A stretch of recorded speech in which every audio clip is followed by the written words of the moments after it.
ये कहानी है एक छोटे से गांव रुद्रपुर की, जहां के पुराने कब्रिस्तान को लेकर एक खौफनाक चर्चा मशहूर थी। गांव वालों का मानना था कि सूरज ढलने के बाद वहां जाने वाला कभी लौट कर नहीं आता। चुनौती और वो खौफनाक रात। गांव के तीन दोस्त आर्यन, समीर और विक्की शहर से छुट्टियां मनाने आए थे। वे इन सब बातों को अंधविश्वास मानते थे। एक रात जोश जोश में उन्होंने शर्त लगा ली कि वे कब्रिस्तान के सबसे पुराने नीम के पेड़ के नीचे बैठकर पूरी रात गुजारेंगे। रात के 12 बज रहे थे। सन्नाटा इतना गहरा था कि उनके कदमों की आहट भी गूंज रही थी। जैसे ही वे कब्रिस्तान के लोहे के दरवाजे के पास पहुंचे, एक ठंडी हवा का झोंका उन्हें छू कर गुजरा। अजीब घटनाएं। जैसे जैसे रात बढ़ी, माहौल भारी होने लगा।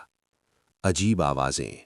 सन्नाटे के बीच किसी के पायल की छन छन सुनाई देने लगी। दिखावा। विक्की को दूर एक कब्र के पास एक परछाई खड़ी दिखी, जो पलक झपकते ही गायब हो गई। तापमान में गिरावट। अचानक वहां की ठंड इतनी बढ़ गई कि तीनों के मुंह से धुआं निकलने लगा। वो रूहानी मंजर। तभी समीर चिल्लाया, देखो वो क्या है। पुरानी नीम के पेड़ के पास से एक बूढ़ा आदमी लालटेन लेकर निकल रहा था। उसका चेहरा सफेद था और आंखों की जगह सिर्फ काले गड्ढे थे। वो धीरे धीरे उनकी ओर बढ़ रहा था। आर्यन ने भागने की कोशिश की, लेकिन उसके पैर जैसे जमीन में धंस गए थे। वो बूढ़ा करीब आया और फुसफुसाया, बेटे, यहां सोने वालों को जगाना अच्छा नहीं होता। अब तुम भी यहीं सोओगे। अचानक जमीन फटने लगी और अनगिनत हाथ कब्रों से बाहर निकलकर उनके पैर पकड़ने लगे। तीनों की चीखें कब्रिस्तान की दीवारों के बीच ही दबकर रह गईं। अगली सुबह सूरज उगा, लेकिन कब्रिस्तान का दरवाजा अंदर से बंद था। गांव वालों ने जब दरवाजा तोड़ा तो वहां कोई नहीं था। बस नीम के पेड़ के नीचे 3 नए गड्ढे खुदे हुए थे और उन पर आर्यन, समीर और विक्की के नाम लिखे थे। आज भी कहते हैं कि अमावस्या की रात को रुद्रपुर के उस कब्रिस्तान से 3 लड़कों के रोने की आवाजें आती हैं। रुद्रपुर गांव में सन्नाटा पसरा था, लेकिन उन 3 गड्ढों के नीचे कहानी खत्म नहीं हुई थी। आर्यन की जब आंख खुली तो उसे चारों ओर सिर्फ घुप अंधेरा महसूस हुआ। उसे सांस लेने में दिक्कत हो रही थी। उसे एहसास हुआ कि वो जिंदा दफन है। तभी उसे एक जानी पहचानी आवाज सुनाई दी। वो समीर के सुबकने की आवाज थी। कब्र के अंदर का सच। आर्यन ने हिम्मत जुटाकर अपने हाथ पैर मारे तो उसे महसूस हुआ कि मिट्टी गीली और ठंडी है। जैसे ही उसने जोर लगाया, उसका हाथ मिट्टी से बाहर निकला। वो बाहर आया और देखा कि समीर और विक्की भी बगल की कब्रों से बाहर निकलने की कोशिश कर रहे थे। लेकिन जैसे ही वे तीनों बाहर खड़े हुए, उन्होंने जो देखा वो उनके होश उड़ाने के लिए काफी था। वे अपने ही शरीर को नीचे मिट्टी में दबे हुए देख पा रहे थे। वे अब इंसान नहीं, बल्कि साए बन चुके थे। कब्रिस्तान का वो बूढ़ा आदमी वहीं खड़ा मुस्कुरा रहा था। आजादी की शर्त। बूढ़े ने अपनी लालटेन ऊपर उठाई और भारी आवाज में कहा, तुम यहां से तब तक नहीं जा सकते जब तक तुम अपनी जगह किसी और को यहां नहीं लाते। ये इस कब्रिस्तान का सदियों पुराना नियम है। आर्यन ने रोते हुए कहा, हम किसी बेगुनाह की जान नहीं लेंगे, हमें जाने दो। बूढ़े ने एक पुरानी हाथ घड़ी दिखाई, जिसके कांटे उल्टे चल रहे थे। तुम्हारे पास भोर यानी सुबह होने तक का समय है। अगर सूरज की पहली किरण पड़ने तक तुम किसी और को इस गेट के अंदर नहीं लाए, तो तुम हमेशा के लिए इन कब्रों की मिट्टी बन जाओगे। वो आखिरी फैसला। तीनों दोस्त कब्रिस्तान के गेट पर खड़े हो गए। तभी उन्होंने देखा कि गांव का एक शराबी आदमी झूमता हुआ उसी रास्ते से आ रहा था। वो गेट के बिल्कुल करीब था। विक्की और समीर से अंदर खींचने के लिए आगे बढ़े, लेकिन आर्यन ने उनका हाथ पकड़ लिया। नहीं, आर्यन चिल्लाया, हम मर सकते हैं, लेकिन अपनी आजादी के लिए किसी और को इस नर्क में नहीं झोंक सकते। जैसे ही आर्यन ने यह कहा, सूरज की पहली किरण क्षितिज पर दिखाई दी। तीनों ने आंखें बंद कर लीं, ये सोचकर कि अब वे खत्म हो जाएंगे। चमत्कार या कुछ और। जब आर्यन ने आंख खोली तो वो कब्रिस्तान के गेट के बाहर पड़ा था। समीर और विक्की भी उसके पास बेहोश थे। वो बूढ़ा और वो कब्रें गायब थीं। उनके हाथों पर मिट्टी के निशान थे, लेकिन वे जिंदा थे। गांव के पुजारी ने उन्हें वहां पाया और बताया कि उस कब्रिस्तान की रूहें सिर्फ लालच और स्वार्थ की तलाश में रहती हैं। जिसने अपनी इंसानियत नहीं खोई, उसे वे कुछ नहीं कहती। तीनों दोस्त गांव से शहर वापस तो लौट आए, लेकिन उनके मन से वो खौफ नहीं निकला। आर्यन को लगा कि सब कुछ ठीक हो गया है, पर एक रात जब वो अपने घर के बाथरूम में आईना देख रहा था तो उसकी चीख निकल गई। आईने में उसे अपना चेहरा नहीं बल्कि उस कब्रिस्तान वाले बूढ़े का चेहरा दिखाई दिया। उसके कान में वही ठंडी फुसफुसाहट गूंजी, तुम बाहर तो आ गए, पर क्या तुम्हें लगता है कि तुम अकेले आए हो? निशान का रहस्य। आर्यन ने घबराकर समीर और विक्की को फोन किया। डराने वाली बात यह थी कि उन दोनों के साथ भी कुछ ऐसा ही हो रहा था। समीर के कमरे से आधी रात को पायल की आवाजें आने लगी थीं। विक्की के शरीर पर मिट्टी के निशान अपने आप उभर रहे थे, जैसे कोई उसे जमीन के अंदर खींच रहा हो। उन्हें एहसास हुआ कि वो पूरी तरह आजाद नहीं हुए थे। उस बूढ़े ने उन्हें छोड़ तो दिया था, लेकिन उनके साथ एक रूहानी धागा बांध दिया था। वापसी की मजबूरी। हार मानकर वे तीनों वापस उसी तांत्रिक के पास पहुंचे जिसने उन्हें पहले बचाया था। तांत्रिक ने उनकी हालत देखकर अपना सिर पीट लिया। उसने कहा, उस बूढ़े ने तुम्हें अपनी जगह दी थी, पर उसने अपना शोक तुम्हारे साथ बांट लिया है। जब तक तुम उस बूढ़े की अधूरी कहानी पूरी नहीं करते, वो तुम्हारी परछाई बनकर रहेगा। पुरानी कब्र की खुदाई। तांत्रिक के कहने पर वे फिर से उसी डरावने कब्रिस्तान पहुंचे। इस बार वे डर से नहीं बल्कि मजबूरी में आए थे। उन्होंने उस पुराने नीम के पेड़ के पास खुदाई शुरू की। काफी खुदाई के बाद उन्हें एक पुरानी संदूक मिली। उसमें एक फटी हुई चिट्ठी और एक छोटी सी गुड़िया थी। वो बूढ़ा उस गांव का एक चौकीदार था जिसकी बेटी सालों पहले गायब हो गई थी, और वो मरते दम तक उसे इसी कब्रिस्तान में ढूंढता रहा था। जैसे ही आर्यन ने उस गुड़िया को साफ किया और वहां एक छोटी सी मासूम कब्र पर उसे रखा, पूरे कब्रिस्तान में एक सुकून भरी ठंडी हवा चली। वो बूढ़ा एक आखिरी बार प्रकट हुआ, लेकिन इस बार उसकी आंखों में आग नहीं बल्कि आंसू थे। उसने सिर झुकाया और धीरे धीरे धुएं में बदल गया। उपसंहार। तीनों दोस्त हमेशा के लिए उस खौफ से आजाद हो गए। आज भी वो कब्रिस्तान वही है, पर अब वहां कोई डरावनी आवाजें नहीं आती। आर्यन ने एक बात समझ ली थी, हर रूह बुरी नहीं होती, कुछ सिर्फ अपनी कहानी पूरी होने का इंतजार करती हैं। महीनों बीत चुके थे। आर्यन, समीर और विक्की अपनी सामान्य जिंदगी में लौट आए थे। उन्हें लगा कि उस बूढ़े चौकीदार की रूह को शांति मिल गई है। लेकिन एक रात जब आर्यन अपने बेडरूम की खिड़की पर किसी के नाखून रगड़ने की आवाज सुन रहा था, कचर कचर, तो उसने उठकर देखा तो खिड़की के शीशे पर बाहर की धूल में कुछ लिखा था, तुमने उसे तो आजाद कर दिया, पर हमारा क्या? कब्रिस्तान का असली मालिक। आर्यन को समझ आया कि कब्रिस्तान में सिर्फ वो बूढ़ा नहीं था, वहां सदियों से दफन सैकड़ों अतृप्त आत्माएं थीं जो अब उस बूढ़े के जाने के बाद और भी शक्तिशाली और क्रोधित हो गई थीं। उन्हें जलन थी कि उन तीनों को जिंदा जाने दिया गया। अगली सुबह आर्यन को खबर मिली कि समीर को तेज बुखार है और वो अपनी भाषा भूल चुका है। वो सिर्फ एक अजीब पुरानी भाषा में चिल्ला रहा था जो सैकड़ों साल पहले बोली जाती थी। रुद्रपुर का बुलावा। तभी विक्की का फोन आया। उसकी आवाज कांप रही थी। आर्यन, मेरे घर के बाहर वही पुरानी लालटेन जल रही है और वहां कोई नहीं है। तीनों को समझ आ गया कि वे चाहे कितनी भी दूर भाग जाएं, कब्रिस्तान की मिट्टी ने उन्हें मार्क कर दिया है। उन्हें वापस रुद्रपुर जाना ही होगा, लेकिन इस बार किसी की रूह को शांति देने नहीं बल्कि खुद को बचाने के लिए। आधी रात का महामुकाबला। जब वे दोबारा उस कब्रिस्तान के गेट पर पहुंचे तो मंजर पहले से कहीं ज्यादा भयानक था। कब्रिस्तान के सारे गेट अपने आप खुल गए। जमीन से ठंडी भाप निकल रही थी। हजारों परछाइयां पेड़ों पर लटकी हुई थीं। अचानक वे तीनों एक घेरे में फंस गए। उन रूहों ने एक साथ बोलना शुरू किया। उनकी आवाज एक भयानक शोर में बदल गई।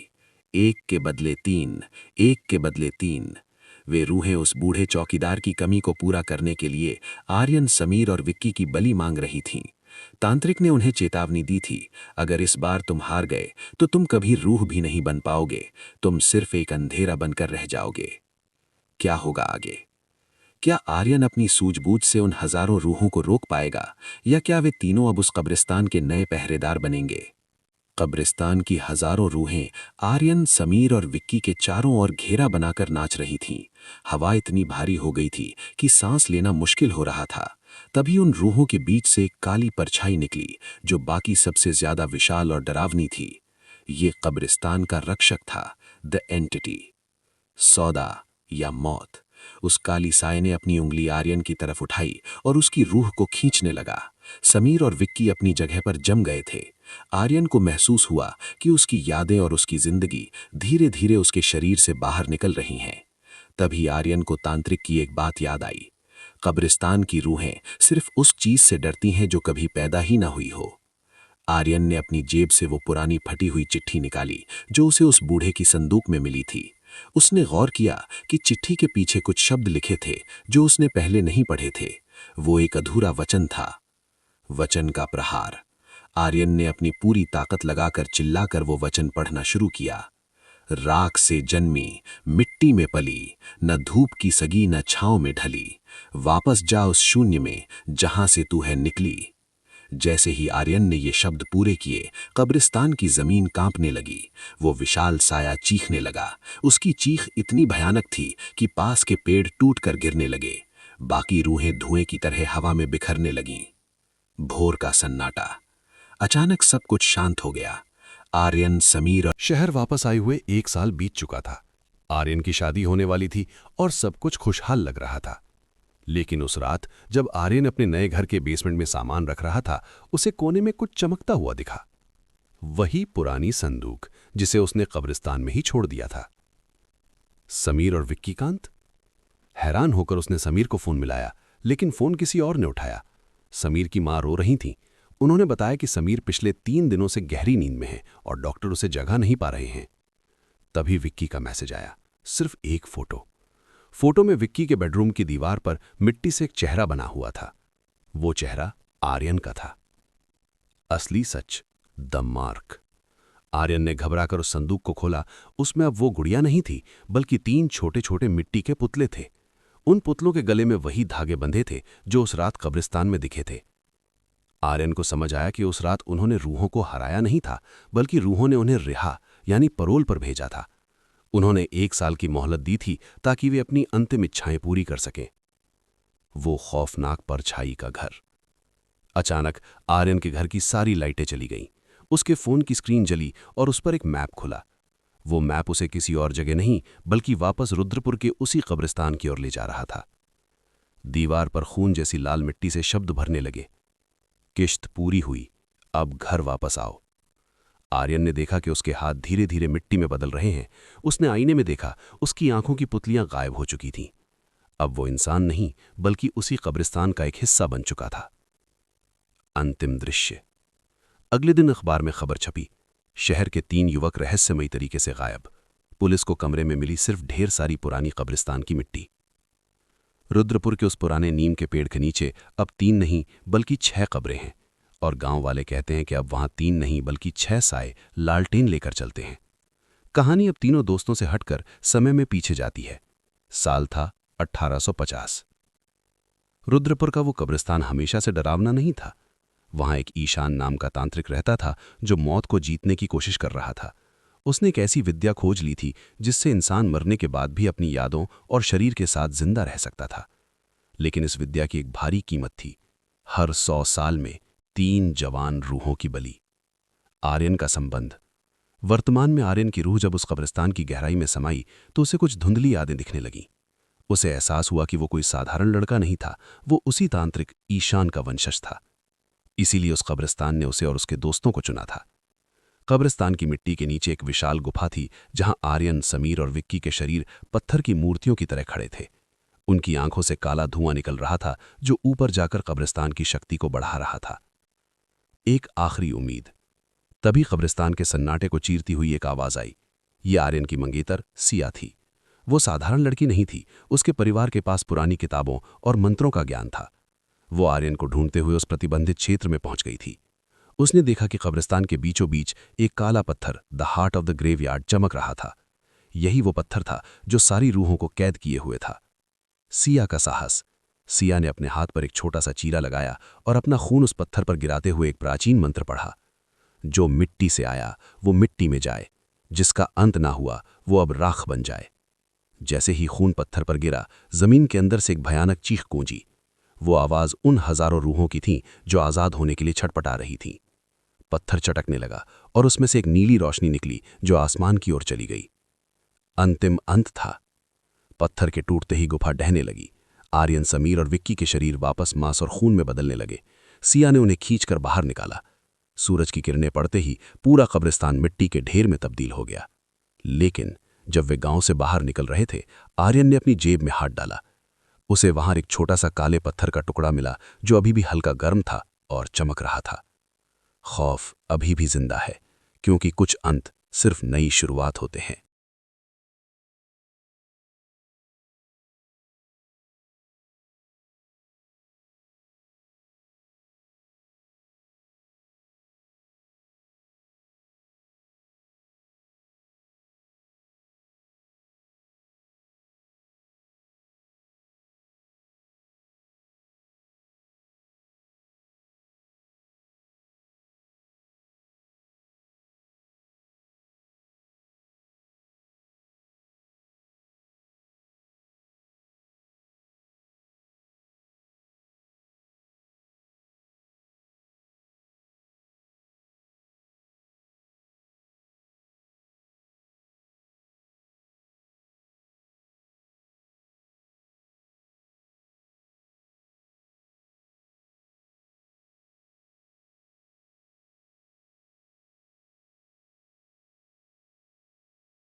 दुनिया अब आईनों से डरकर काली चादरों के पीछे छिप गई थी, लेकिन अंधेरा खुद एक नया रास्ता बन गया।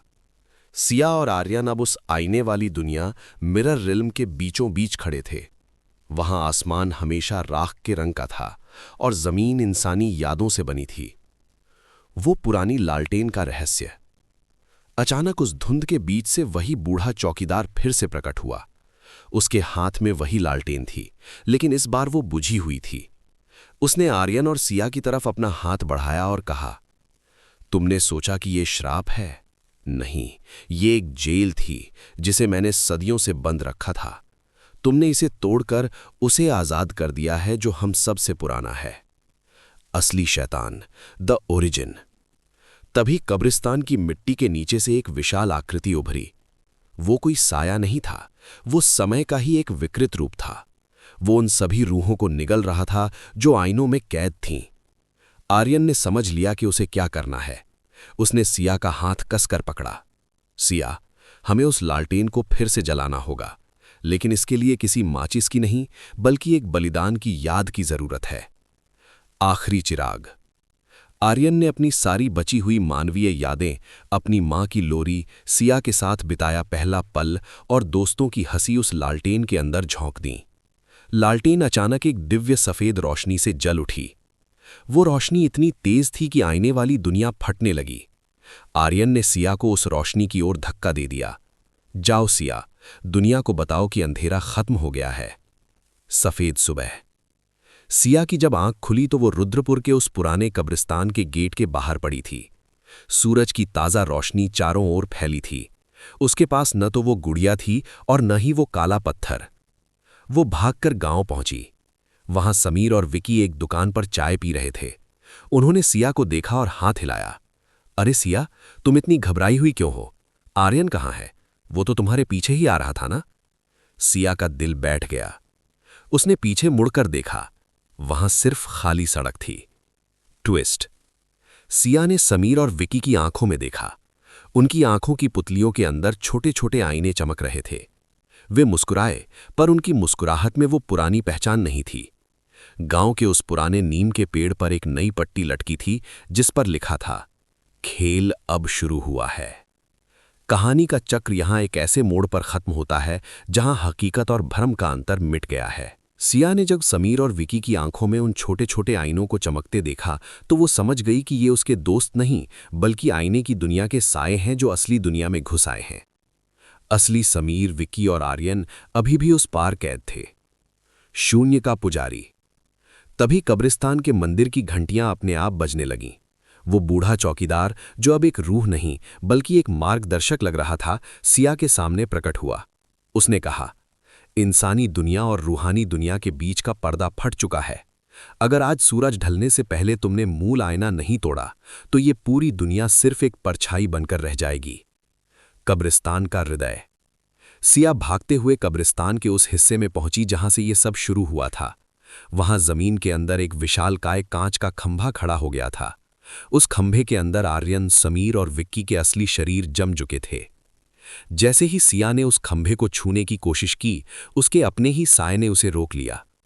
वो साया बिल्कुल सिया जैसा दिखता था, लेकिन उसकी आवाज ठंडी और बेजान थी। क्यों लड़ रही हो सिया?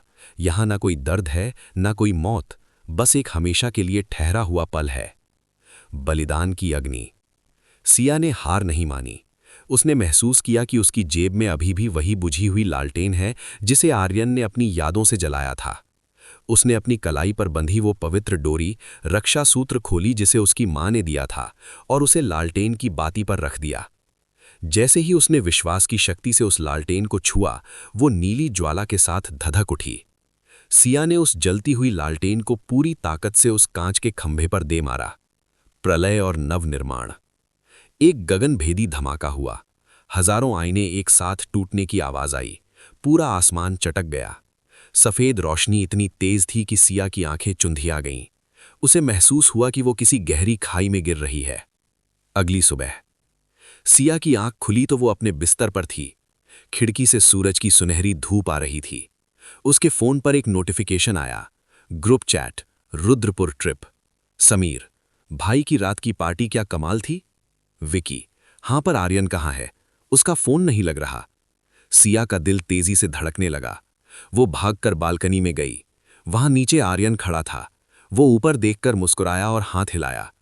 सिया को लगा कि सब ठीक हो गया है। लेकिन जैसे ही आर्यन मुड़ा, सिया ने देखा कि उसकी परछाई जमीन पर नहीं थी और आर्यन के हाथ में वही पुरानी गुड़िया थी जिसे वो कचरे के डिब्बे में डाल रहा था। गुड़िया ने मुड़कर सीधे सिया की ओर देखा और पलक झपकी। उपसंहार। श्राप खत्म नहीं हुआ था, उसने बस अपना रूप बदल लिया था। अब वे कब्रिस्तान में नहीं थे, कब्रिस्तान उनके बीच में था। सिया ने बालकनी से नीचे देखा, आर्यन कूड़ेदान में वो गुड़िया डाल रहा था। जैसे ही आर्यन ने सिर उठाकर फिर से सिया की ओर देखा, उसका चेहरा अचानक ग्लिच होने लगा। एक पल के लिए उसका चेहरा आर्यन का होता और अगले ही पल वो उस बूढ़े चौकीदार का रूप ले लेता। सच्चाई का भयावह चेहरा। सिया चीखते हुए पीछे हटी, लेकिन जब वो मुड़ी तो उसके कमरे का दरवाजा गायब था। दीवारें अब ईंटों की नहीं, बल्कि पुरानी कब्रों के पत्थरों की बनी थीं। तभी कमरे के कोने में रखे रेडियो से समीर और विकी की आवाज गूंजी। सिया, भागो मत, हम कहीं नहीं गए। हम सब अभी भी उस नीम के पेड़ के नीचे दबे हैं। ये जो तुम देख रही हो वो सिर्फ एक सपना है जो वो कब्रिस्तान तुम्हें दिखा रहा है ताकि तुम लड़ना छोड़ दो। भ्रम का टूटना। सिया ने पागलों की तरह अपने चेहरे पर पानी डाला, पर उसे महसूस हुआ कि पानी नहीं बल्कि मिट्टी उसके हाथों से फिसल रही है। उसने खिड़की के बाहर देखा, पूरा शहर धीरे धीरे धुएं की तरह उड़ रहा था।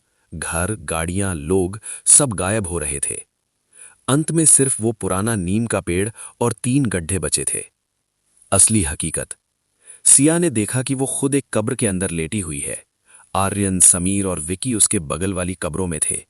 वे सब कोमा जैसी स्थिति में थे और वो जो शहर या बदला देख रहे थे वो सिर्फ उनका सामूहिक मानसिक भ्रम था जिसे कब्रिस्तान की रूहें कंट्रोल कर रही थीं।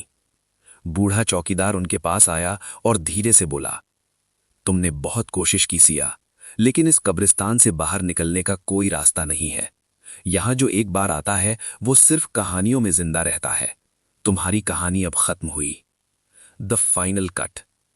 दृश्य बदलता है। आज का दिन है। रुद्रपुर गांव में 3 नए सैलानी आए हैं। वे वही पुरानी शर्त लगा रहे हैं कि वे कब्रिस्तान में रात गुजारेंगे। जैसे ही वे गेट के अंदर कदम रखते हैं, उन्हें 4 आवाजें सुनाई देती हैं, जैसे कोई उन्हें चेतावनी दे रहा हो। लेकिन वे हंसते हुए आगे बढ़ जाते हैं। उन्हें नहीं पता कि उन 4 कब्रों में से एक हाथ धीरे से मिट्टी के बाहर निकल रहा है, जिस पर सिया की अंगूठी चमक रही है। जैसे ही उन नए सैलानियों ने कब्रिस्तान के अंदर कदम रखा, समय अचानक रुक गया। हवा में तैरते सूखे पत्ते वहीं जम गए। सिया का वो हाथ जो मिट्टी से बाहर निकला था, अब धीरे धीरे पूरा शरीर बन चुका था। लेकिन वो सिया नहीं थी, वो कब्रिस्तान की नई मलिका थी। वो पुरानी जेल का राज।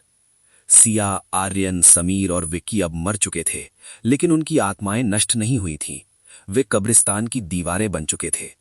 बूढ़े चौकीदार ने सिया के कान में फुसफुसाया, अब तुम समझी, ये कब्रिस्तान कोई जगह नहीं, एक भूख है। इसे भरने के लिए हर सदी में नए चेहरों की जरूरत होती है।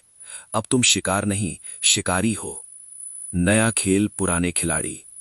सिया ने देखा कि उन 3 नए सैलानियों में से एक बिल्कुल वैसी ही दिखती थी जैसी सिया 1 साल पहले थी। सिया को अपनी पुरानी यादें याद आईं, लेकिन अब उसके दिल में कोई दया नहीं थी। उसकी आंखें अब उस काले पत्थर की तरह नीली चमक रही थीं। उसने हवा में हाथ लहराया और उन सैलानियों के सामने वही पुरानी भूल भुलैया खड़ी कर दी। समीर और विकी अब कब्रों के पीछे से निकलने वाले वे साए बन चुके थे जिन्होंने कभी उन्हें डराया था। आर्यन उस नीम के पेड़ की जड़ों में समा गया था, जो अब और भी विशाल और काला हो चुका था। चेतावनी या जाल। जब उन 3 सैलानियों में से एक लड़की, जिसका नाम निशा था, ने सिया के साए को देखा, तो सिया ने उसे एक पल के लिए अपनी असली आवाज में पुकारा, भागो। लेकिन जैसे ही निशा मुड़ी, उसने देखा कि भागने का रास्ता अब एक बड़ी खुली कब्र में तब्दील हो चुका था। सिया की ये पुकार कोई चेतावनी नहीं, बल्कि उसे उस गड्ढे की ओर ले जाने का एक जाल था। The dark Epiphany. कब्रिस्तान के गेट पर अब एक नया बोर्ड लग गया था, जिस पर सालों से रुद्रपुर कब्रिस्तान लिखा था। वहां अब धुंधले अक्षरों में लिखा था, सिया का साम्राज्य। बूढ़ा चौकीदार अब आजाद था। वो धीरे धीरे धुंध में गायब हो गया और अपनी लालटेन सिया को थमा दी। सिया ने उस लालटेन को जलाया और उसकी रोशनी में हजारों नई कब्रें उभर आईं, जो अभी खाली थीं, इंतजार में निशा, जो उन 3 नए सैलानियों में सबसे निडर थी, उस खुली कब्र के सामने ठिठक गई। उसने देखा कि सामने खड़ी सिया की आंखों में वो प्राचीन नीला पत्थर चमक रहा है। निशा कोई साधारण लड़की नहीं थी, वो एक पैरानॉर्मल इन्वेस्टिगेटर थी, और उसके पास एक ऐसी चीज थी जिसकी सिया ने कल्पना भी नहीं की थी। पुरानी राख का हथियार। निशा ने अपने गले से एक तावीज निकाला जिसमें रुद्रपुर के पहले मंदिर की राख थी। जैसे ही उसने वो राख हवा में उछाली, सिया का साया थर्राने लगा। निशा चिल्लाई, सिया, मैं जानती हूं तुम इसके अंदर हो। ये कब्रिस्तान तुम्हारी रूह का इस्तेमाल कर रहा है, इसे रोको। आर्यन की वापसी। अचानक उस काले नीम के पेड़ की जड़ें हिलने लगी। जड़ों के बीच से आर्यन का चेहरा उभरा, पर वो पूरी तरह लकड़ी का बन चुका था।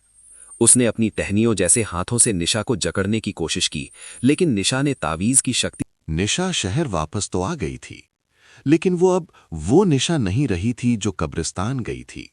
उसे हर समय अपने पीछे कदमों की आहट सुनाई देती थी। जब वो सोती तो उसे सपने में वही सफेद आग दिखती, लेकिन उस आग में जलने वाला कोई और नहीं बल्कि वो खुद होती थी। मिट्टी का असर। निशा के माथे पर जो मिट्टी का निशान था वो अब धीरे धीरे फैलने लगा था। उसने उसे धोने की कोशिश की, उसे रगड़ा, लेकिन वो निशान उसकी त्वचा का हिस्सा बन चुका था।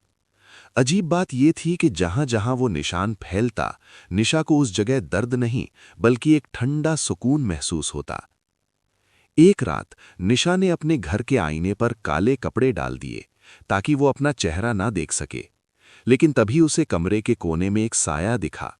वो आर्यन था। उसका शरीर अब लकड़ी का नहीं था, वो पूरी तरह धुएं से बना था। उसने निशा की ओर हाथ बढ़ाकर कहा, निशा, तुमने जो आग जलाई थी उसने हमें आजाद नहीं किया, उसने हमें विस्तार दे दिया। अब हम सिर्फ एक कब्रिस्तान में कैद नहीं हैं, हम तुम में हैं। सिया का आखिरी खेल। अचानक निशा का अपना हाथ उसके नियंत्रण से बाहर हो गया। उसने देखा कि उसका हाथ अपने आप आईने पर ढके हुए काले कपड़े को हटा रहा है। जैसे ही कपड़ा हटा, आईने में निशा का अक्स नहीं था। आईने में सिया खड़ी थी। वो बहुत शांत और सुंदर दिख रही थी। सिया ने आईने के उस पार से अपना हाथ बाहर निकाला और निशा के गले को छू लिया। सिया की आवाज निशा के दिमाग के अंदर गूंजी, धन्यवाद निशा, तुमने मुझे उस पुरानी मिट्टी से निकालकर इस नए शरीर में जगह दी। अब तुम आराम करो, अब इस दुनिया को देखने की बारी मेरी है। एक नई शुरुआत। निशा की आंखों की पुतलियां धीरे धीरे नीली होने लगी। उसकी चीख उसके गले में ही दब गई। जब उसने दोबारा अपनी आंखें खोली तो उसके चेहरे पर एक कुटिल मुस्कान थी। निशा, जो अब सिया थी, ने अपना फोन उठाया और एक नया वीडियो रिकॉर्ड करना शुरू किया। उसने कैमरे की तरफ देखकर कहा, नमस्ते दोस्तों, मैं निशा। मैंने सुना है कि रुद्रपुर के पास एक नया खंडहर मिला है। कौन कौन मेरे साथ वहां रात गुजारना चाहेगा? निष्कर्ष, अंतहीन जाल। अगली सुबह निशा के हजारों फॉलोअर्स ने उस वीडियो को लाइक किया। सैकड़ों लोगों ने कमेंट में लिखा, हम साथ चलेंगे। खौफ अब एक छोटे से गांव के कब्रिस्तान तक सीमित नहीं था। अब वो इंटरनेट के जरिए हर घर में पहुंचने के लिए तैयार था। सिया को अब बलि के लिए 100 साल इंतजार करने की जरूरत नहीं थी। उसके पास अब हजारों शिकार थे। निशा का वो वीडियो जंगल की आग की तरह फैल गया। लाखों लोगों ने उसे देखा, शेयर किया और सेव किया। लेकिन उस वीडियो में कुछ ऐसा था जिसे नंगी आंखों से देखना मुमकिन नहीं था। वीडियो के हर फ्रेम में एक सूक्ष्म कंपन था जो लोगों के दिमाग पर असर कर रहा था। पहला शिकार। बेंगलुरु का एक युवक जो रात को अंधेरे में निशा का वीडियो देख रहा था, अचानक जम गया। उसे महसूस हुआ कि उसके फोन की स्क्रीन से ठंडी मिट्टी बाहर निकल रही है। उसने फोन फेंकने की कोशिश की, लेकिन उसका हाथ स्क्रीन से चिपक चुका था। उसके कानों में निशा की नहीं बल्कि सिया की फुसफुसाहट गूंजी, देखने के लिए शुक्रिया, अब तुम मेरे गवाह बनोगे। अगली सुबह वो युवक अपने कमरे में मृत मिला। उसके फेफड़ों में पानी नहीं बल्कि रुद्रपुर के कब्रिस्तान की सूखी धूल भरी थी। सिया का ग्लोबल नेटवर्क। निशा के शरीर में बैठी सिया अब एक साधारण रूह नहीं थी। वो अब एक इलेक्ट्रॉनिक एंटिटी बन चुकी थी। वो एक साथ हजारों कंप्यूटरों और फोनों के जरिए लोगों के घरों में दाखिल हो रही थी। सिया ने शहर के सबसे बड़े डेटा सेंटर पर कब्जा कर लिया। वहां के सर्वर रूम का तापमान अचानक -10 डिग्री सेल्सियस तक गिर गया। दीवारों पर कोडिंग की जगह पुरानी तांत्रिक लिपियां चमकने लगी।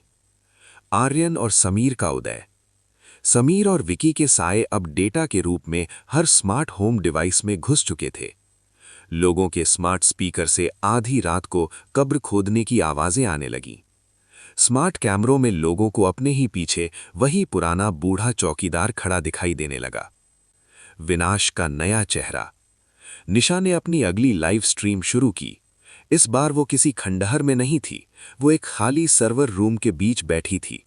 उसने कैमरे की तरफ देखकर कहा, तुमने सोचा था कि दीवारें तुम्हें बचा लेंगी। अब पूरी दुनिया ही मेरा कब्रिस्तान है और हर स्क्रीन एक कब्र का पत्थर। जैसे ही उसने ये कहा, दुनिया भर के करोड़ों फोन एक साथ नीली रोशनी से जल उठे। लोग अपनी स्क्रीन की ओर ऐसे खिंचे चले जा रहे थे जैसे कोई उन्हें पुकार रहा हो। अब क्या होगा? क्या कोई ऐसा डिजिटल तांत्रिक या हैकर बचेगा जो इस रूहानी वायरस को रोक सके? या क्या इंसानियत अब सिर्फ डेटा बनकर सिया के कब्रिस्तान में दफन हो जाएगी? पूरी दुनिया के स्मार्ट डिवाइस अब सिया के नियंत्रण में थे, लेकिन इस डिजिटल तबाही के बीच एक आवाज ऐसी थी जो अभी भी लड़ रही थी। वो था ईशान, जो निशा का एक दोस्त था और दुनिया का सबसे बेहतरीन एथिकल हैकर। उसने देखा था कि कैसे निशा की आंखों का रंग बदला था और वो समझ गया था कि ये कोई साधारण वायरस नहीं है। पुरानी विद्या और नया कोड। ईशान ने महसूस किया कि साधारण एंटीवायरस इसे नहीं रोक सकते। उसने अपने दादाजी की एक पुरानी हस्तलिपि निकाली जिसमें रूहों को बांधने वाले यंत्र बने थे। उसने उन यंत्रों की ज्यामिति को पाइथन कोडिंग में बदला। उसने एक ऐसा डिजिटल सर्कल बनाया जिसे कोई भी रूहानी डेटा पार नहीं कर सकता था। उसने डार्क वेब पर एक गुप्त सिग्नल भेजा, अगर तुम जिंदा हो और ये मैसेज देख रहे हो तो अपने फोन के कैमरे पर काला टेप लगाओ और स्क्रीन को लाल रंग से ढक दो। वर्चुअल कब्र में आमना सामना। सिया, जो निशा के शरीर में थी, ईशान की इस कोशिश को भांप लिया। ईशान के कंप्यूटर स्क्रीन पर अचानक दरारें पड़ने लगीं और उसमें से काली मिट्टी बाहर आने लगी। स्क्रीन के अंदर से सिया का हाथ निकला और ईशान का गला पकड़ लिया। ईशान घुटती हुई आवाज में चिल्लाया, सिया, तुम सिर्फ एक डेटा बन चुकी हो और डेटा को डिलीट किया जा सकता है। ईशान ने एक आखिरी कमांड एंटर की, format all, rewrite reality. Digital और रूहानी विस्फोट। अचानक दुनिया भर के डेटा सेंटर्स में आग लग गई, लेकिन ये आग लाल नहीं बल्कि वही रूहानी आग थी। सिया की रूह निशा के शरीर से खींचकर वापस डिजिटल स्पेस में चली गई। वो चिल्लाई, लेकिन उसकी आवाज एक इलेक्ट्रॉनिक ग्लिच में बदलकर दब गई। ईशान ने उस रूहानी वायरस को एक डेड एंड लूप में फंसा दिया, एक ऐसा डिजिटल कमरा जहां से कोई बाहर निकलने का रास्ता नहीं था। खौफनाक सन्नाटा। पूरी दुनिया का इंटरनेट अचानक बंद हो गया, ब्लैकआउट हो गया। जब 1 घंटे बाद बिजली लौटी तो निशा फर्श पर बेहोश पड़ी थी। उसके माथे का मिट्टी वाला निशान गायब था। लेकिन ईशान ने जब अपना लैपटॉप बंद किया तो उसे महसूस हुआ कि उसका कीबोर्ड गर्म है। उसने गौर से देखा, कीबोर्ड के बटनों के बीच से छोटे छोटे नीम के पत्ते उग रहे थे। अंतिम चेतावनी। सिया डिजिटल दुनिया से तो हार गई, लेकिन उसने ईशान के कंप्यूटर को एक बीज बना दिया था। इंटरनेट तो ठीक हो गया, लेकिन अब हर बार जब कोई नया फोल्डर खोला जाता तो बैकग्राउंड में एक बहुत धीमी आवाज सुनाई देती, एक फावड़े के चलने की आवाज। ईशान को लगा था कि उसने फॉर्मेट बटन दबाकर सिया को मिटा दिया है, लेकिन वो भूल गया था कि रूहें डेटा नहीं होती, वे सिर्फ डेटा का इस्तेमाल करती हैं। जब इंटरनेट ब्लैकआउट हुआ तो सिया का डिजिटल अस्तित्व खत्म नहीं हुआ, बल्कि वो हवा और तरंगों में बिखर गया। रेडियो का रहस्य। शहर के पुराने रेडियो स्टेशनों और वॉकी टॉकी पर अचानक अजीबोगरीब सिग्नल सुनाई देने लगे। ये कोई कोडिंग नहीं थी, बल्कि इंसानी चीखें थीं जिन्हें संगीत की लय में पिरोया गया था।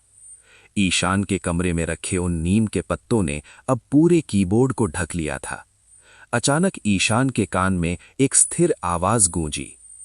ईशान, तुमने हमें तारों से आजाद कर दिया।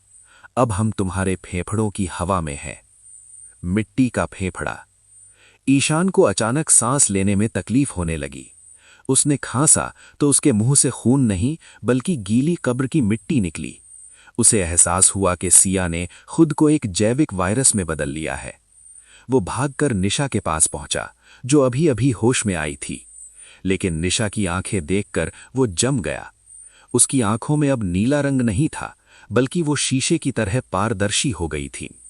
वो निशा थी, पर उसके अंदर अब कोई आत्मा नहीं बची थी। वो एक खाली खोल बची थी। रुद्रपुर का पुनर्जन्म। शहर के बीचों बीच बने विशाल क्लॉक टावर की सुइयां अचानक पीछे की ओर घूमने लगीं। देखते ही देखते शहर की आधुनिक इमारतें मिट्टी की तरह ढहने लगीं और उनके नीचे से वही पुराना रुद्रपुर का कब्रिस्तान फिर से उभरने लगा। सिया ने अब एक नया रूप धारण कर लिया था। वो अब न तो रूह थी न डेटा, वो प्रकृति का प्रकोप बन चुकी थी। उसने शहर के हर इंसान को एक चलती फिरती कब्र बना दिया। लोग जिंदा थे, लेकिन उनके अंदर मिट्टी भर चुकी थी। शून्य का संगीत। ईशान ने अपनी आखिरी कोशिश के रूप में एक पुराना ग्रामोफोन चलाया, जिसमें उसके दादाजी ने एक शांति मंत्र रिकॉर्ड किया था। जैसे ही सुई रिकॉर्ड पर घिसी, आवाज निकली, मिट्टी मिट्टी में मिलेगी, लेकिन जो रूह प्यासी है वो समंदर पीकर भी शांत नहीं होगी। अगला मोड़, द साइलेंट वर्ल्ड। क्या ईशान और हजारों साल बाद उस मैदान पर बसे नए शहर के संग्रहालय में वो मिट्टी से भरी लालटेन एक कांच के बक्से में रखी थी। जिस बच्चे ने उसे छुआ था वो अब बड़ा होकर उस म्यूजियम का क्यूरेटर बन चुका था। उसका नाम था आर्यन, वही नाम जो सदियों पहले उस पहले लड़के का था। यादों का विस्फोट। एक रात जब म्यूजियम की लाइटें बंद हुईं, लालटेन के अंदर की वो नीली चिंगारी अचानक फटने लगी। पूरे म्यूजियम की दीवारों पर तस्वीरें हिलने लगीं। कांच के बक्से के अंदर से एक आवाज आई जो किसी इंसान की नहीं बल्कि एक पुराने रिकॉर्डर की लग रही थी। इतिहास खुद को दोहराता नहीं है, वो सिर्फ नए चेहरों का इंतजार करता है। समय का कटाव। अचानक म्यूजियम की फर्श फटने लगी। नीचे से वही पुरानी नीम के पेड़ की जड़ें बाहर आने लगीं जो अब पत्थर की बन चुकी थीं। आर्यन नया वाला घबराकर पीछे हटा, लेकिन उसने देखा कि उसका अपना साया दीवार पर उससे अलग होकर खड़ा है। उस साये के हाथ में एक पुराना ताबीज था। वो साया कोई और नहीं बल्कि ईशान की रूह थी, जो हजारों सालों से उस लालटेन के अंदर कैद थी और इस पल का इंतजार कर रही थी। सिया की अंतिम चाल। तभी म्यूजियम के सारे सुरक्षा कैमरों और मॉनिटरों पर एक चेहरा उभरा। वो सिया थी। उसका चेहरा अब डिजिटल कोड या मिट्टी से नहीं बना था, वो शुद्ध ऊर्जा बन चुका था। उसने आर्यन की ओर देखकर कहा, आर्यन, तुम उस पुराने आर्यन की रूह नहीं हो, तुम उसका पुनर्जन्म भी नहीं हो, तुम मेरा बनाया हुआ एक भ्रम हो। इस पूरी दुनिया में जो कुछ भी तुम देख रहे हो वो उस कब्रिस्तान की मिट्टी के अंदर पल रहा एक सपना है। भयानक जागृति। जैसे ही सिया ने ये कहा, म्यूजियम की दीवारें कागज की तरह फटने लगीं। आर्यन ने देखा कि आसमान में सूरज नहीं बल्कि एक विशाल आंख है जो नीचे देख रही है। वो आर्यन जिसे वो खुद समझ रहा था धीरे धीरे पिघलने लगा। उसे एहसास हुआ कि पिछले 20 भागों में जो कुछ भी हुआ, जीत हार, डिजिटल वायरस, बलिदान, वो सब उस काले पत्थर के अंदर चल रही एक अनंत लूप वाली फिल्म थी। असली सच्चाई ये थी कि वे अभी भी उसी रात कब्रिस्तान में बैठे हैं और उस बूढ़े चौकीदार ने उन्हें सम्मोहित कर दिया है। अभी रात के 12:01 ही हुए हैं। अगला मोड़, क्या वे जाग पाएंगे? आर्यन की आंखें झटके से खुली। उसके माथे पर पसीने की बूंदें थीं। उसने चारों ओर देखा, वही पुराना कब्रिस्तान, वही नीम का पेड़ और उसके बगल में बैठे समीर और विकी। भाई, तू ठीक है? तू अचानक जम गया था। अभी तो हमने बस शर्त शुरू ही की है। रात के 12:01 हुए हैं। भ्रम या भविष्य? आर्यन का दिल जोर जोर से धड़क रहा था। उसे वे हजारों साल, वो डिजिटल वायरस, सिया का बलिदान और वो विशाल आंख, सब कुछ इतनी शिद्दत से याद था जैसे वो अभी अभी वहां से आया हो। हमें यहां से अभी निकलना होगा, आर्यन चिल्लाया। ये जगह हमें फंसा रही है। जो हमने अभी सोचा वो सपना नहीं था, वो इस जगह का जाल था। चौकीदार की आहट। जैसे ही वे उठकर गेट की तरफ भागे, अंधेरे से वही पुराना बूढ़ा चौकीदार अपनी लालटेन लेकर निकला, लेकिन इस बार उसके चेहरे पर वो डरावनी मुस्कान नहीं थी, वो डरा हुआ लग रहा था। उसने फुसफुसाते हुए कहा, भागो मत, अगर तुम गेट से बाहर गए तो तुम उस सपनों वाली दुनिया को सच कर दोगे। जो तुमने देखा वो भविष्य है। अगर तुम अभी बाहर कदम रखोगे तो वही सब शुरू हो जाएगा। समय का कैदी। आर्यन रुक गया। उसे समझ आया कि ये एक पैराडॉक्स है। अगर वे कब्रिस्तान में रहते हैं तो वे रूहों के शिकार बन जाएंगे, अगर वे बाहर भागते हैं तो वे उस श्राप को अपने साथ बाहर की दुनिया में ले जाएंगे, जैसा सिया और निशा के साथ हुआ। तभी विकी ने चिल्लाकर कहा, देखो, घड़ी की सुई हिल नहीं रही। आर्यन ने अपनी घड़ी देखी। समय 12:01 पर रुक गया था। वे अब समय के एक ऐसे ग्लिच में थे जहां से बाहर निकलने का कोई रास्ता नहीं था। अचानक नीम के पेड़ की जड़ों से वही काला पत्थर बाहर निकलने लगा जिसे आर्यन ने अपने सपने में देखा था। अंतिम निर्णय। आर्यन को एहसास हुआ कि इस चक्र को तोड़ने का सिर्फ एक ही तरीका है, न भागना, न लड़ना, बल्कि विस्मृति, ऑब्लिवियन। उसने पत्थर को उठाया और अपनी आंखें बंद कर ली। उसने मन ही मन प्रार्थना की कि वो इस जगह की हर याद, हर खौफ और खुद को भी भुला दे। जैसे ही उसने भूलने का संकल्प लिया, पत्थर से एक सफेद रोशनी निकली और पूरा कब्रिस्तान कांच की तरह चटकने लगा। निष्कर्ष, एक नई शुरुआत।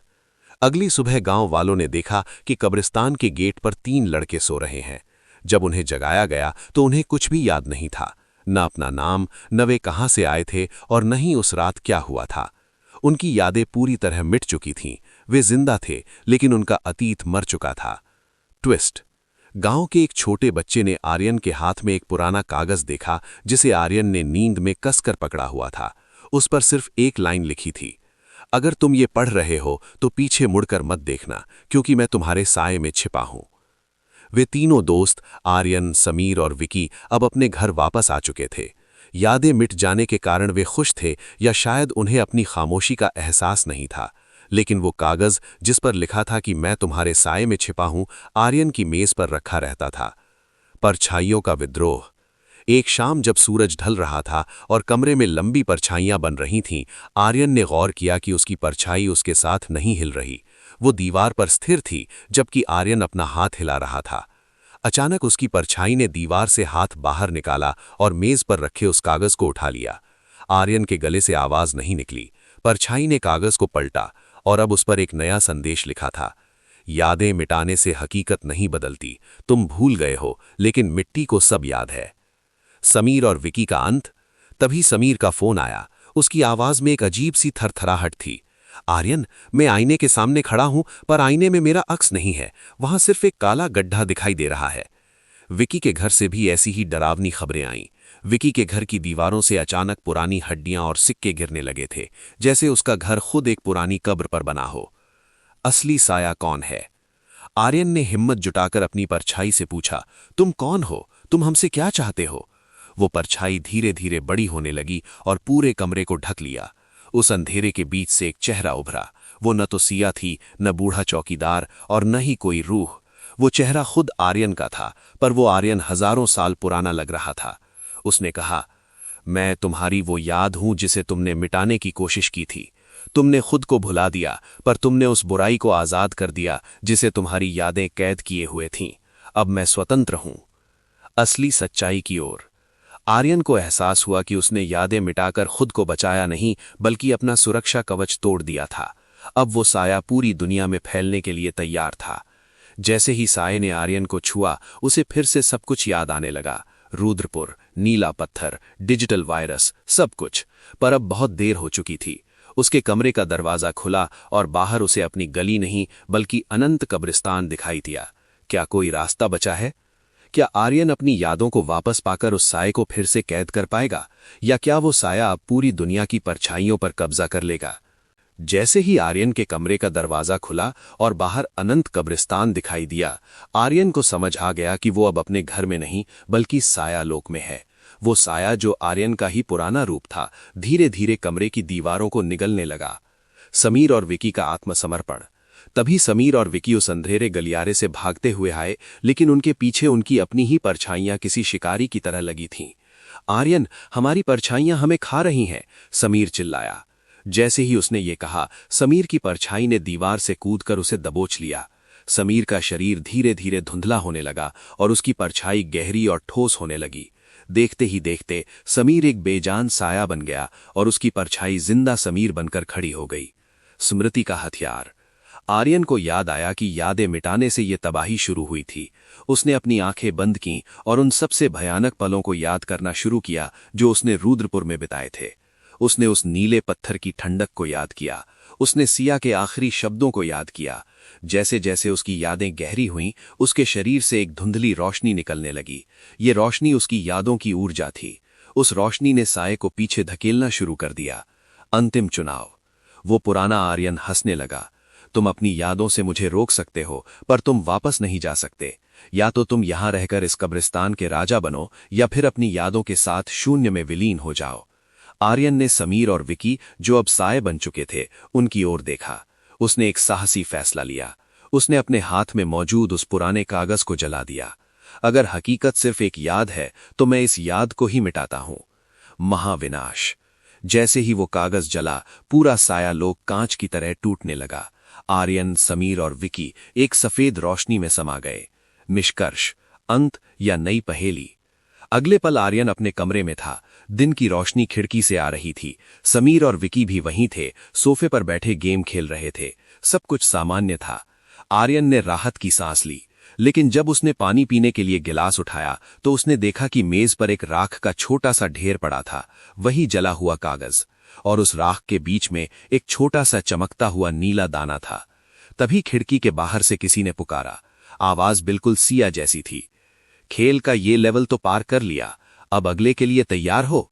सिया की वो आवाज सुनकर आर्यन का हाथ कांप गया और पानी का गिलास फर्श पर गिरकर चकनाचूर हो गया। समीर और विकी, जो अभी गेम खेल रहे थे, अचानक फ्रीज हो गए। टीवी की स्क्रीन पर सतरंगी धारियां आ गईं और एक गहरा सन्नाटा छा गया। गेम का कोड। आर्यन ने उस मेज पर पड़े नीले दाने को छुआ। जैसे ही उसकी उंगली उस दाने से टकराई, उसके सामने हवा में डिजिटल अक्षर तैरने लगे। यूजर आर्यन। Status awakened.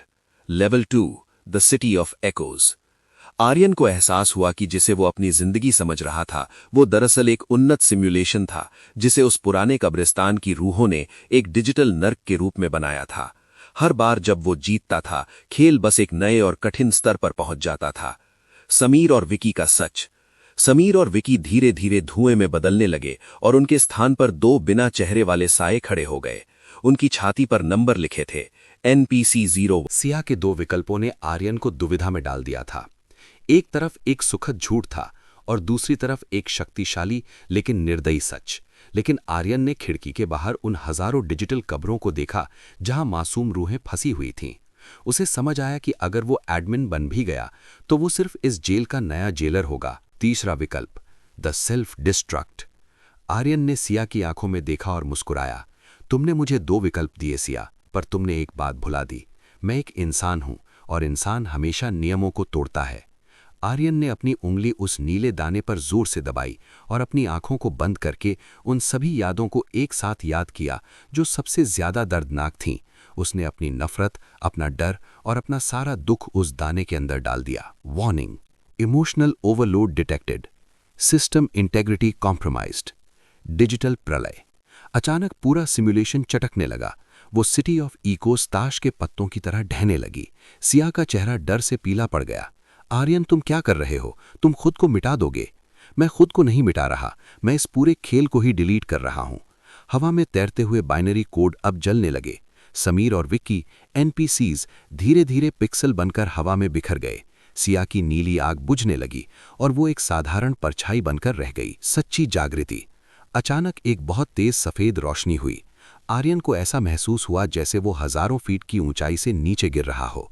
उसे अपने कानों में मिट्टी के दबने और फावड़े के चलने की असली आवाज सुनाई दी। उसने जोर से धक्का दिया। लकड़ी के फटने की आवाज आई। आर्यन ने अपनी आंखें खोली। उसके मुंह में असली मिट्टी का स्वाद था। उसने देखा कि वो सच में एक ताबूत के अंदर था। उसने हाथ पैर मारकर खुद को बाहर निकाला। रात का समय था। वो उसी पुराने रुद्रपुर कब्रिस्तान में था। उसके बगल में दो और कब्रें हिल रही थीं। समीर और विक्की भी बाहर निकल रहे थे। The shock, the reality check. तीनों दोस्त हाफते हुए एक दूसरे को देख रहे थे। वे जिंदा थे, असली शरीर, असली खून। लेकिन जब आर्यन ने मुड़कर उस पुराने नीम के पेड़ को देखा तो उसे कुछ अजीब लगा। पेड़ के तने पर एक क्यूआर कोड खुदा हुआ था जो धीरे धीरे मिट रहा था, और उसके फोन की स्क्रीन जो पास में गिरी थी उस पर एक आखिरी मैसेज आया। आर्यन, समीर और विक्की उस कब्रिस्तान से भागकर गांव की सड़क पर पहुंचे। सुबह की ताज़ा हवा चल रही थी, परिंदे चहचहा रहे थे और दूर मंदिर से घंटी की आवाज आ रही थी। सब कुछ इतना असली था कि उन्हें यकीन होने लगा कि वे जीत गए हैं। लेकिन आर्यन का हाथ बार बार अपनी जेब की तरफ जा रहा था, जहां उसने वो टूटा हुआ फोन रखा था जिस पर लेवल 3 का मैसेज आया था। गांव का सन्नाटा। जब वे गांव के चौराहे पर पहुंचे तो उन्हें कुछ अजीब लगा। गांव के लोग वहां थे, पर वे सब एक ही दिशा में मुंह करके खड़े थे। नाई अपनी दुकान के बाहर खड़ा था, पर उसका उस तरह हवा में थमा हुआ था। दूध वाला साइकिल पर था, पर पहिया घूम नहीं रहा था। सब रुक क्यों गए हैं? विक्की ने डरते हुए पूछा। आर्यन ने एक ग्रामीण के कंधे पर हाथ रखा। जैसे ही उसने छुआ, वो आदमी पिक्सल में टूटकर बिखर गया और उसकी जगह एक खाली अंधेरा दिखाई दिया। Level 3, the architect. अचानक पूरे गांव की आवाजें एक साथ गूंजी, जैसे हजारों रेडियो एक ही फ्रीक्वेंसी पर बज रहे हों। आसमान का नीला रंग बदलकर एक कंप्यूटर एरर यानी ब्लू स्क्रीन जैसा हो गया। सामने से वही बूढ़ा चौकीदार पैदल चलकर आ रहा था, लेकिन इस बार वो फटे कपड़ों में नहीं था। उसने एक आधुनिक सूट पहना था और उसके हाथ में लालटेन की जगह एक होलोग्राफिक टैबलेट था। उसने आर्यन की ओर देखकर कहा, आर्यन, तुमने लेवल 2 को डिलीट नहीं किया था, तुमने उसे अपग्रेड कर दिया। लेवल 3 में रूहें अब कब्रिस्तान में नहीं रहती, वे अब सिस्टम का हिस्सा है। अब जो भी तुम देखोगे वो तुम्हारी अपनी यादों से बनाया गया एक जाल होगा। अपनों का सामना। चौकीदार ने टैबलेट पर एक बटन दबाया। अचानक आर्यन के सामने उसकी मृत मां खड़ी हो गई। वो बिल्कुल वैसी ही लग रही थी जैसे वो मरते वक्त थी, पर उसकी आंखों में वही नीली डिजिटल चमक थी। बेटा, घर चलो। उसने अपना हाथ बढ़ाया। उसके हाथ से छोटे छोटे डिजिटल कीड़े निकलकर आर्यन की त्वचा की ओर बढ़ रहे थे। महासंकट। आर्यन समझ गया कि ये लेवल पिछले दोनों लेवल से कहीं ज्यादा खतरनाक है। यहाँ दुश्मन बाहर नहीं, बल्कि उसके इमोशंस के अंदर छिपा था। समीर और विक्की भी अपने अपने अतीत के सामने खड़े थे और धीरे धीरे उस मायाजाल में समा रहे थे। आर्यन को कुछ ऐसा करना था जो उसने पहले कभी नहीं किया था। उसे अपनी आंखों पर नहीं, बल्कि अपनी रूह की आवाज पर भरोसा करना था। अब क्या होगा? क्या आर्यन अपनी मां के उस मायाजाल को तोड़ पाएगा, या क्या लेवल 3 ही उनकी रूहों का अंतिम ठिकाना बनेगा? आर्यन अपनी मां के रूप में खड़े उस साये को देख रहा था। उसके दिल का एक हिस्सा चीख रहा था कि वो अपनी मां के गले लग जाए, लेकिन उसका दिमाग जानता था कि ये लेवल 3 का एक ट्रैप है।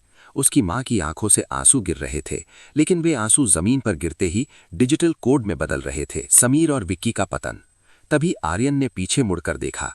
समीर और विक्की पूरी तरह उस मायाजाल में फंस चुके थे। समीर अपने बचपन के उस कुत्ते को दुलार रहा था जो सालों पहले मर गया था। विक्की अपने पिता के पैर छू रहा था। जैसे जैसे वे अपनों को छू रहे थे, उनके शरीर के हिस्से पारदर्शी होते जा रहे थे। वे धीरे धीरे डेटा बनकर उस सिस्टम में अपलोड हो रहे थे। बेटा, क्यों देर कर रहे हो? उसकी मां ने एक कदम और आगे बढ़ाया। यहाँ न कब्रिस्तान है, न कोई खेल, बस सुकून है। आर्यन ने अपनी आंखें बंद कर लीं। उसने सोचा कि अगर ये सिस्टम मेरी यादों से चल रहा है तो मैं अपनी यादों को ही करप्ट कर दूंगा। उसने अपनी मां के साथ बिताए सबसे सुखद पलों को याद करने के बजाय उस पल को याद किया जब वो अकेला था। उसने चिल्लाकर कहा, तुम मेरी मां नहीं हो। मेरी मां कभी मुझे इस नर्क में नहीं बुलाती। आर्यन ने अपने हाथ में पकड़ा हुआ वो टूटा हुआ फोन निकाला और उसे पूरी ताकत से अपनी मां के चेहरे पर दे मारा। जैसे ही फोन उस साये से टकराया, एक जोरदार बिजली कड़की। उसकी मां का चेहरा फट गया और उसके अंदर से हजारों काली केबलें बाहर निकलीं जो सीधे आसमान से जुड़ी थीं। आर्किटेक्ट की हार। सूट पहने वो बूढ़ा चौकीदार गुस्से में चिल्लाया, तुम अपनी भावनाओं को कैसे नकार सकते हो? ये नियम के खिलाफ है। नियम तुम्हारे हैं, पर यह दुनिया मेरी यादों से बनी है। अगर मैं याद करना बंद कर दूं तो ये लेवल गिर जाएगा। आर्यन ने अपने दोनों हाथों से अपने सिर को पकड़ लिया और मन ही मन एक ऐसा शून्य पैदा किया जहां कोई याद नहीं थी। The system crash. पूरा गांव ताश के पत्तों की तरह बिखरने लगा। होलोग्राफिक मां, समीर का कुत्ता, विक्की के पिता, सब एक एक करके गायब होने लगे। चौकीदार का टैबलेट धुआं छोड़ने लगा। अचानक एक भयानक सन्नाटा छा गया। आर्यन ने आंखें खोलीं तो वो न तो कब्रिस्तान में था, न सफेद कमरे में। वो अपने घर के बिस्तर पर था। उसके हाथ में वही टूटा हुआ फोन था। उसने फोन को चालू किया। उस पर एक नया नोटिफिकेशन आया था। Phase 1 complete. Collective fear harvested. Initialising phase 2। The real world. उसने खिड़की के बाहर देखा। सड़क पर चल रहे हर इंसान की गर्दन के पीछे एक पतली काली तार जुड़ी थी जो सीधे बादलों में जा रही थी। आर्यन ने खिड़की के बाहर सड़क पर चल रहे हर इंसान की गर्दन के पीछे एक पतली काली तार जुड़ी देखी जो सीधे बादलों में जा रही थी। उसका दिमाग सुन्न हो गया था। क्या सारी जिंदगी एक लेवल का हिस्सा थी? क्या ये घर उसकी माँ की यादों से बनाया गया एक धोखा था? तभी उसके फोन पर बैरियर पासकोड का मैसेज आया। जैसे ही मैसेज खुला, उसके कमरे का दरवाजा खुल गया और बाहर सुलगती हुई गलियों में से आर्यन को दो साए अपनी तरफ आते दिखाई दिए। उनमें से एक का चेहरा वही बूढ़ा चौकीदार था, पर इस बार उसके चेहरे पर मास्क नहीं था। उसके हाथ में लालटेन नहीं थी, बल्कि वो वही गमाता था जो मीनार पर उसके साथ था, जिसने आर्यन को बिंजू दावा के बारे में बताया था। और दूसरी आकृति देखकर आर्यन को जैसे सांप सूंघ गया। वो आर्यन का सबसे अच्छा दोस्त बैरियर था, जिसका नाम लेकर ही उसने पहली बार ये खेल शुरू किया था। बैरियर के हाथ में एक काली किताब थी जिस पर बड़े बड़े अक्षरों में लिखा था द आर्किटेक्ट्स नोटबुक। बैरियर बिना कुछ बोले आर्यन के सामने आकर खड़ा हो गया और उसने किताब का पहला पन्ना खोला। उसमें लिखा था, हेलो वर्ल्ड, ये रेजिंग गेम आर्यन मैंने बनाया है और हर इंसान की कब्र सच में होती है और वो इंसान खुद खोदता है असली हकीकत। आर्यन को बैरियर की आंखों में वही नीली डिजिटल चमक दिखाई दी। बैरियर मुस्कुराया, आर्यन तुम्हारी यादें बहुत ताकतवर हैं, पर मैंने उन्हें एक नया सिस्टम बनाने के लिए इस्तेमाल किया है। एक ऐसा सिस्टम जो इंसानियत के सबसे गहरे डर पर चलता है। गमाता ने अपना मास्क हटाया। उसका चेहरा पूरी तरह जला हुआ था। गमाता ने कहा, बिंजू दावा मैं ही था और अंधेरा एक और प्रोजेक्ट नहीं है, ये हमारी जिंदगी का अगला चरण है।